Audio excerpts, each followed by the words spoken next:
కేవలం 30 ఎకరాల భూమి మాత్రమే ఉన్న ఓ సాధారణ రైతు కుటుంబంలో పుట్టారు జూపల్లి. ఇప్పుడు ఆ 30 పక్కన ఎన్ని సున్నాలు ఉన్నాయో ఆయనకే తెలియనంత భూసంపద. జూపల్లి రామేశ్వరరావు పుట్టింది మహబూబ్ నగర్ జిల్లాలో నల్లమల్ల సరిహద్దులోని కుడికి అనే గ్రామం.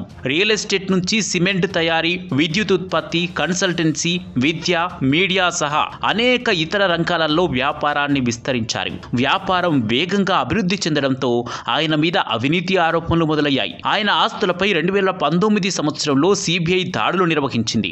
ఇప్పటికీ ఆ కేసు నడుస్తుంది. జూపల్లి రామేశ్వరరావు హోమియోపతి వైద్యుడిగా ప్రారంభించి 50,000 రూపాయలతో రియల్ ఎస్టేట్లో అడుగుపెట్టి నేడు 25,000 కోట్ల సామ్రాజ్యాన్ని నిర్మించారు. 1981లో రామేశ్వరరావు మై హోమ్ కన్స్ట్రక్షన్స్ ను స్థాపించారు. నేడు మై హోమ్ గ్రూప్ అనేది 25కు పైగా కంపెనీలతో ఒక చిన్న పెట్టుబడితో ప్రారంభమై ఒక పెద్ద వ్యాపార సామ్రాజ్యంగా ఎదిగింది. దీని విలువ 25,000 కోట్లకు పైగా ఉంటుందని అంచనా. అయితే అందులో నలుపెంత తెలుపెంత అనే విమర్శలు ఉన్నాయి.